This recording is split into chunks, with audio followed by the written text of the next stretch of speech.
Hello and welcome. I'm your host, Catherine Banwell. Today's program focuses on helping patients with endometrial cancer learn more about evolving research and treatments. We're also going to discuss how patients can collaborate with their team on care decisions. Before we get into the discussion, please remember that this program is not a substitute for seeking medical advice. Please refer to your healthcare team about what might be best for you. Well, let's meet our guest today. Joining us is Dr. Emily Coe. Dr. Coe, welcome. Would you please introduce yourself? Surely. Thank you so much. My name is Dr. Emily Coe, and I am a gynecologic oncologist. Currently, I'm an associate professor at the University of Pennsylvania, and as part of my daily work, I see patients. I provide surgical and medical treatments for gynecologic cancers, and I also am a researcher involved particularly in endometrial cancer. Thank you so much for taking the time out of your schedule to join us today. Thank you. Well, let's start by learning about the latest research news.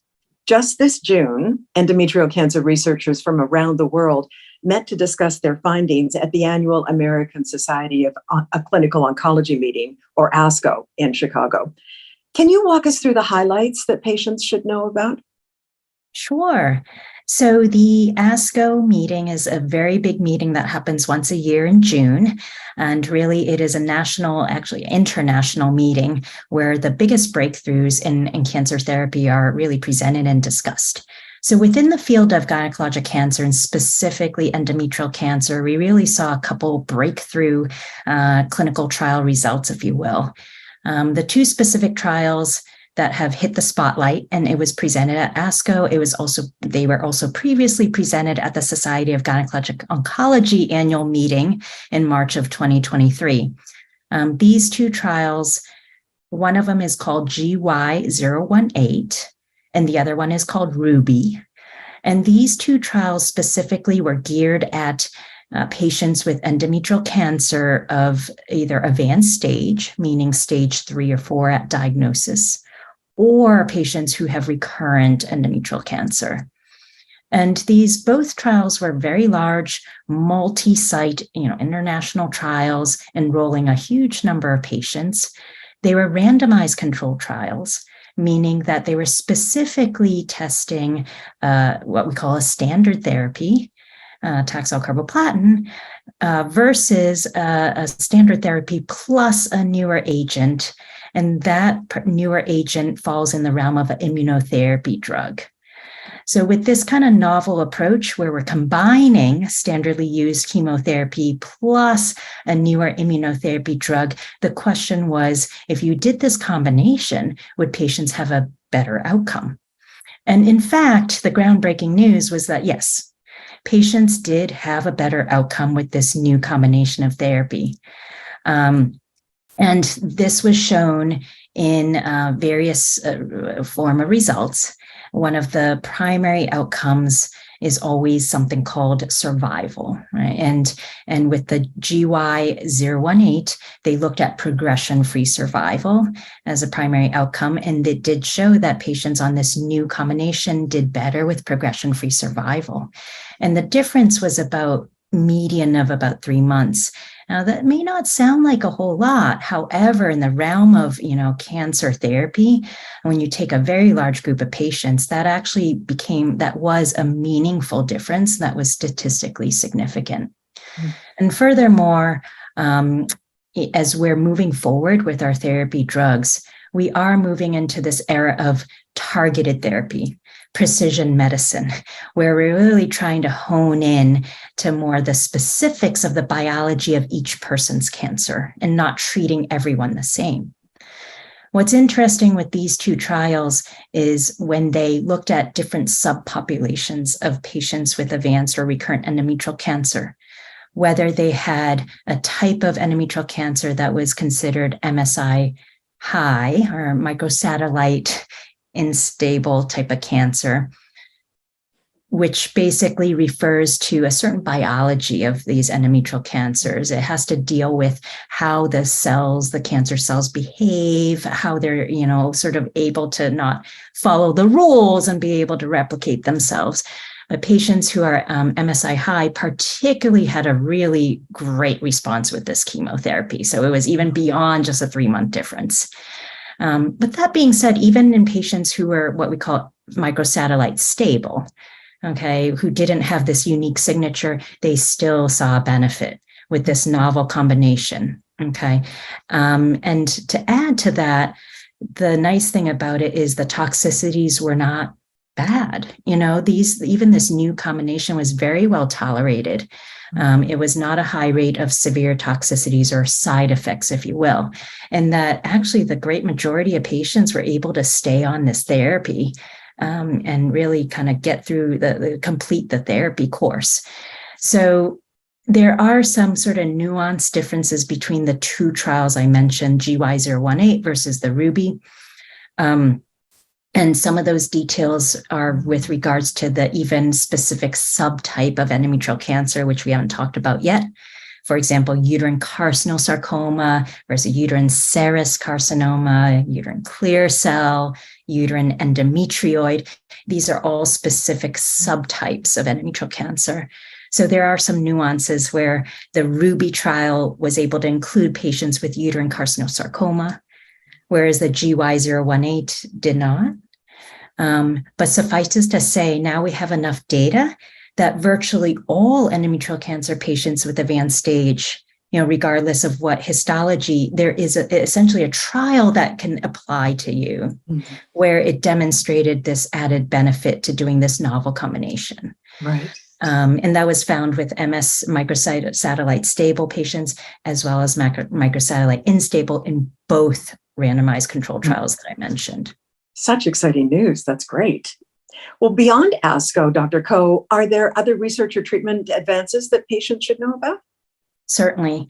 I think, like I mentioned, we're really moving towards the sort of the realm of treating with a targeted approach. And within endometrial cancer, the prior paradigm was much simpler, but really not in the space of targeted therapy. So for example, what does that mean? So as we're realizing that there are very, unique biologic signatures to different patients' endometrial cancer, there could be, for example, some cancers that are particularly receptive to hormonal therapy, meaning their specific cancer, when we send it for detailed, we call it genomic or somatic testing, we can discover, they have estrogen receptor positive, progesterone receptor positive. And so those type of cancers may be very responsive to hormonal based therapy. And in that space, we have sort of a standard available drugs, but we also have clinical trials that are trying newer drugs. If, for example, the standard aromatase inhibitor or the standard progesterone agent may be helpful, but there are even more in that space at this point, CDK inhibitors that you can combine with these aromatase inhibitors or hormonal agents that have been around for longer that have shown a lot of promise, a lot of data in breast cancer, but now we're realizing, wow, there could be some efficacy in endometrial cancer as well. So that's just one example. And there's other unique biologic gene signatures, again, kind of a good list now out there that are being studied in various clinical trials, whether they're PARP inhibitors, whether they're drugs that target CCNE1, whether they're drugs that target ARID1A. So there's actually many more that are available. So it really is expanding the opportunity for treatment for endometrial cancer patients. Well, you just mentioned clinical trials, and I think it's a good topic to cover a little bit. Why is it important for patients to actually consider enrolling? What are the benefits for them? Sure. So while we certainly have a good armamentarium of standard of care therapies already, and I should mention that does include our classic chemotherapy drugs like paclitaxel, carboplatin, and even doxorubicin, if you will, or Doxil. There are the immunotherapy drugs now that have become standard of care as well, like pembrolizumab. But sometimes, despite using those, best available drugs, the cancer unfortunately either continues to grow, or you had a good response, but somehow it shows up again, the cancer shows up again. And so then we're looking for additional opportunities, additional therapies. And so some of the best opportunities are actually to consider these clinical trials. The way that clinical trials are designed is that they always are going to provide you at least a backbone of a standard available therapy. So you're never going to get less than what would be considered standard of care. All right. But what they're doing is they're usually partnering another drug, a more novel therapy, or they're basically testing a more novel therapy that could be more targeted, that could potentially have better efficacy than what's already available standardly. And so the value of that is that you could have an opportunity to have a therapy that could work even better. When you've tried something already, unfortunately, the cancer has grown, there's still opportunity. And while you're on a clinical trial, I think one of the huge benefits is it's very regulated. Right, you are monitored so closely because at the base of all of this is safety. There is never going to be a drug or therapy that's going to be administered to a patient without ensuring that there's absolute safety for that patient. Yeah. And so that's a way that you really have opportunity to get more treatment that could really, help your cancer condition, and do it in a very, very safe, formal fashion.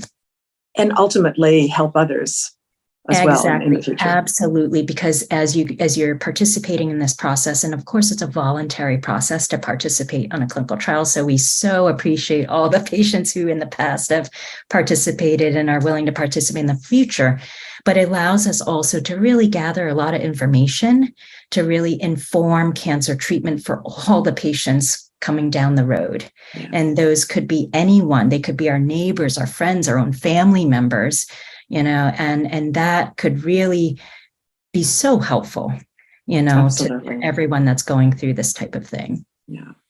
I'd like to back up a bit and talk about what endometrial cancer is. It's often referred to as uterine cancer. So are they the same thing, or are these terms interchangeable? Sure. It's a great question. So endometrial cancer refers to cancer that starts in what I call the lining of the uterine cavity.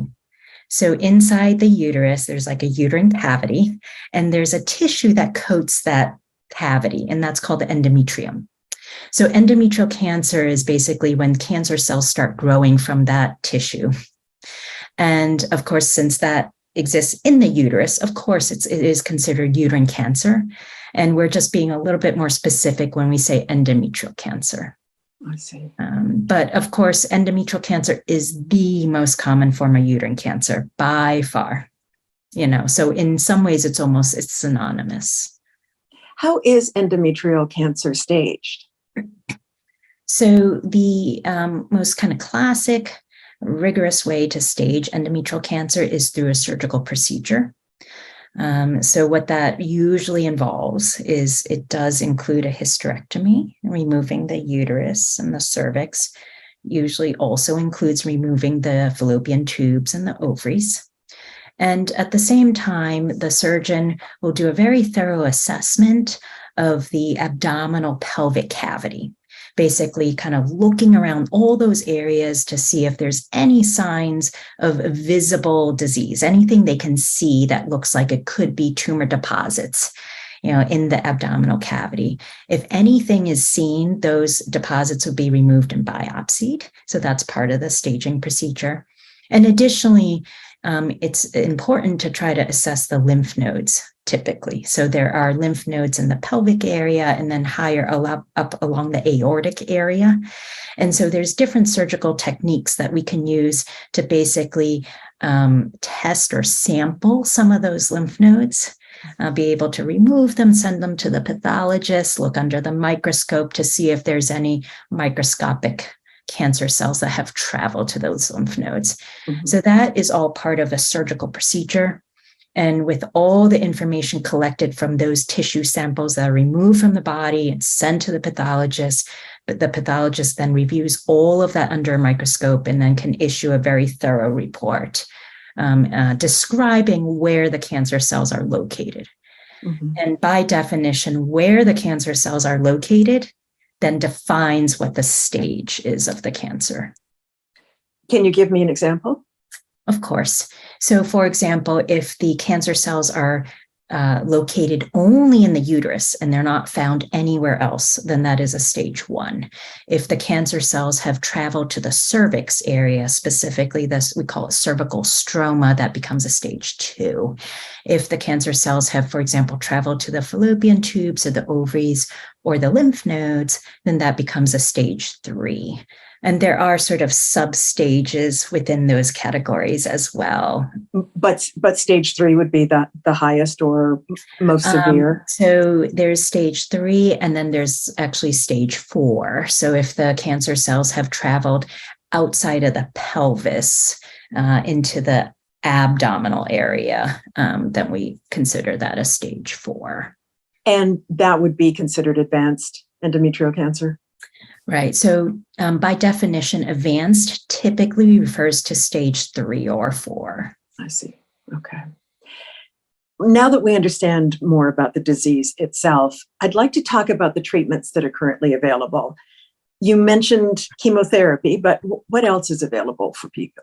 Absolutely. So treatment for endometrial cancer is usually some combination of surgery, and then it may be followed by, possibly chemotherapy as well as radiation.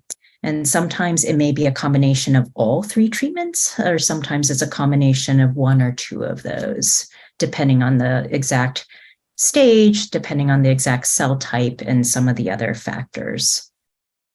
Are hormonal therapies used as well? And Yes. Targeted therapies? I know Yes. they are in other cancers. Yes. And so I think the question is, where do those come into play? So I would say the usual algorithm most commonly would be that surgery is done first as the most common first step. And then based on the information obtained from surgery and the pathology report that comes from that, then there's usually some type of a recommendation about should there be a second step to treatment, and that frequently can be chemotherapy, radiation. Now, the areas where targeted therapy, for example, immunotherapy, where does that come in?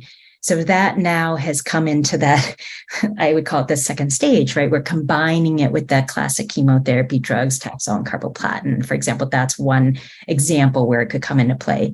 Another example could come into play where a patient had gone through classic Taxol, paclitaxel, and carboplatin, then had cancer come back. And so that could be another instance where that pembrolizumab or pembro with lenvatinib combination can be used in the setting of recurrence. Now, we could also say, hey, if your cancer type has those hormonal receptors present, right, or is some type of what we call endometrioid histology, and we think that hormonal therapy may be more effective in that case, then that could also be used in a setting where the cancer has kind of grown again, the cancer has grown back. Or actually, there are certain situations where patients, for example, may not undergo a hysterectomy, and there are unique cases and those situations where patients are still trying to preserve their fertility and therefore not wanting to undergo a hysterectomy, or they're unable to undergo surgery safely. And so in some unique situations, we may also use hormonal therapy as the mechanism to treat their cancer. And whether that is by way of a pill, whether that is by way of a progesterone intrauterine device, IUD, that is placed into the uterus. We also have situations where we tailor the therapy to the condition of the patient. How are patients monitored for a recurrence? And are there approaches to help prevent a recurrence? Sure, absolutely. Great question. It is important to continue monitoring patients even after they've gone through treatment. So I think of it as a multifaceted approach. Usually it includes office visits, including a physical exam. It includes a thorough intake of all of their symptoms. It also includes, depending on the scenario, In some circumstances, regular imaging studies, such as a CT scan or MRI. And sometimes we also do things like PET scans. Okay. And I think that does have to be tailored to the unique patient's endometrial cancer, unique case, stage, histology, and we kind of tailor which tests we choose to do. The interval of monitoring can vary. So I would say, generally speaking, it could be anywhere from 3 to 6 month visits, and with potentially added scans, as we talked about. And sometimes we also do certain blood tests in certain cases where we may choose to follow like a CA-125 blood tumor marker. But I would say that there are definitely variants to how we choose to monitor. And there are certain resources we tend to use, such as the NCCN guidelines that, providers may reference, and sometimes you may even share with the patients about, to explain, why and how we choose to do the monitoring. Mm-hmm. When treating more advanced endometrial cancer disease in general, are the treatment options different than if you were treating somebody who had stage 1 or stage 2, for instance? Sure. Great question. So for some patients with, say, stage 1, surgery alone is enough. For some other patients, subcategories of stage 1, where we call them more high intermediate risk patients. They're stage 1, but there's a few features about their pathology that make them slightly higher risk for recurrence. In those cases, we might consider a little bit of radiation after surgery, what we call adjuvant radiation, or what we call vaginal radiation, vaginal brachytherapy. Just 3 short treatments of a little bit radiation to the top of the vagina has been shown to possibly decrease chance of recurrence in that area with very minimal side effects. So that would be more commonly in line with stage 1. There are some subtypes that can still be what we call high risk, even stage 1, stage 2, uterine serous carcinoma, uterine carcinosarcoma. In those cases, we may also recommend chemotherapy along with some vaginal brachytherapy following their hysterectomy. So that's the early stage. And then with the advanced stage, yes. So frequently it'd be surgery first to secure the diagnosis, followed by some type of, it might be primarily chemotherapy, or it could be combination chemotherapy with radiation. And over time, I would say our paradigm for what we use for chemotherapy and radiation has changed a little bit. If you go back a couple decades, I think radiation was used a lot. Whole pelvic radiation or full pelvic radiation, even just without any chemotherapy. And then we had more data from research clinical trials, GOG 258 or PORTEC 3, that then, had given us evidence that perhaps doing chemotherapy with some combination radiation is going to be beneficial. Or even moving towards primarily radiation could be a very good option, in terms of long-term benefit, long-term survival.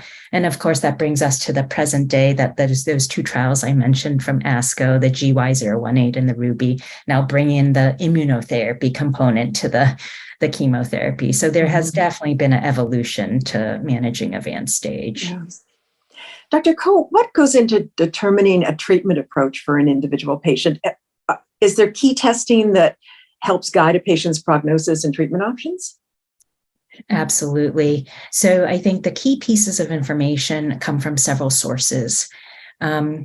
First, we do take the whole patient into account, right? Like baseline health, baseline function, meaning, every day, how active are you? Are there limitations to your daily activities? Looking at sort of baseline health conditions, what we call comorbidities. Are there other health conditions like diabetes, heart conditions, lung condition, kidney conditions that could really impact a patient's overall health and well-being? That is always part of it, number one. Then we look specific to the cancer details.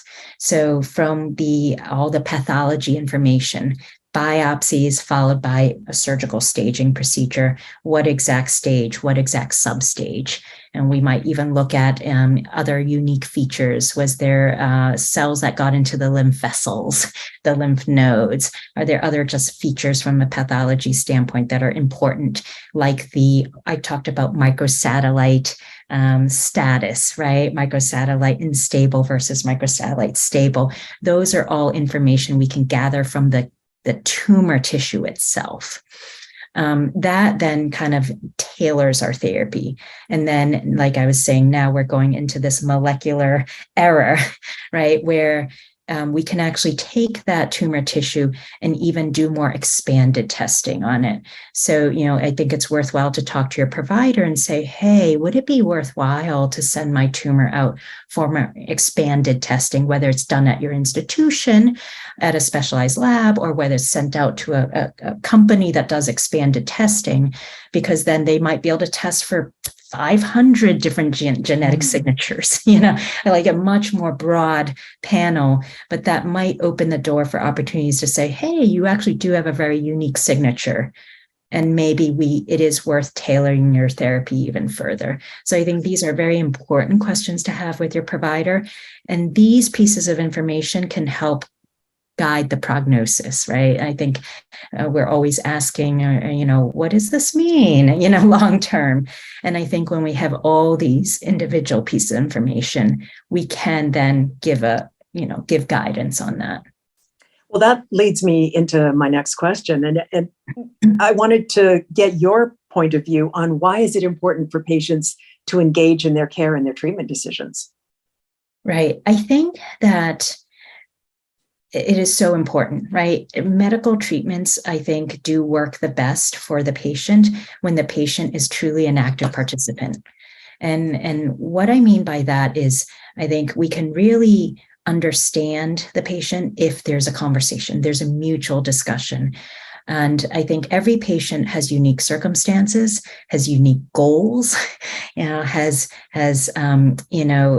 whether it's just the daily whatever responsibilities or just either health or non-health concerns that they have.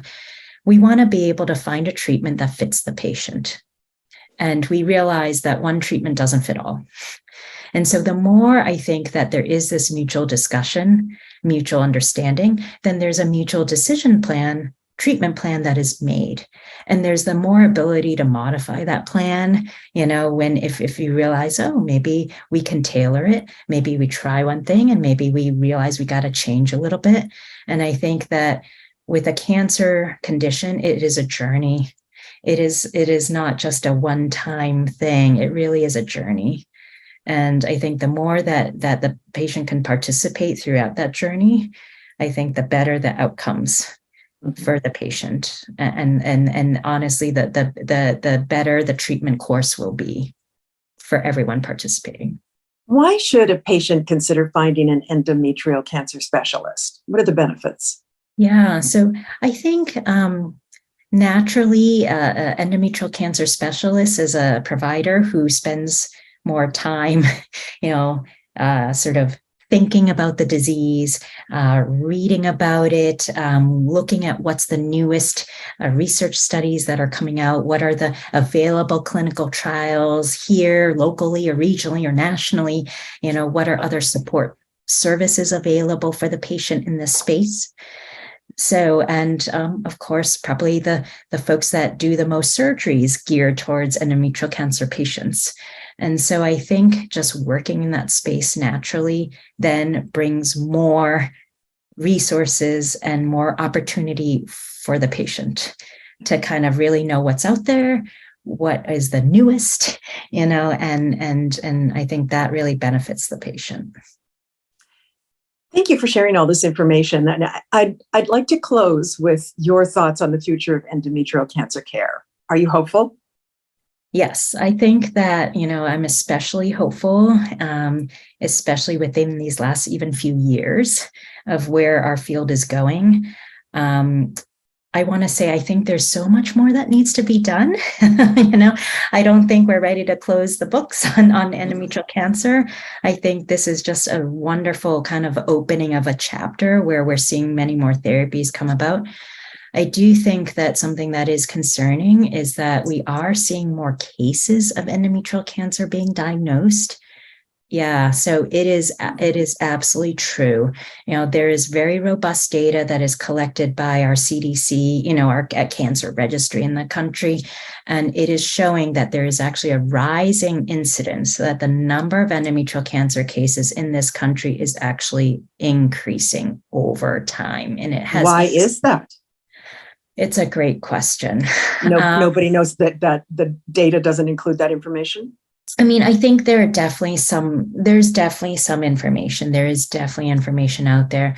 I think that some of it, and this is not all of it, I think some of it is related to the increase in obesity and the increase in kind of average weight over time and sort of this metabolic condition to some degree, I think does stimulate potential risk for endometrial cancer.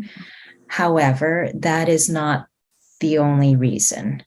And what is concerning is that what we're seeing is there's a specific rise in subtypes of endometrial cancer in certain populations, particularly the Black and Hispanic patient populations. And we're seeing a rise in the most aggressive types of endometrial cancer in those patient populations.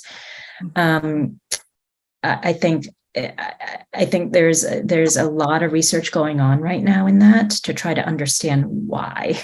Is it just because we're picking it up more? I don't think that's the bottom line. Mm-hmm. And I think what we're also realizing as we're studying these various tumor types of endometrial cancer, they are driven by different biology. So I think to some extent, the ones that are more maybe related to obesity or hormones and all, maybe slightly different, not completely separate, but that there is underlying different genetic basis for some of these cancers developing. And whether that's a combination of underlying genes, environment, exposure, all of numerous factors, we just know it is happening.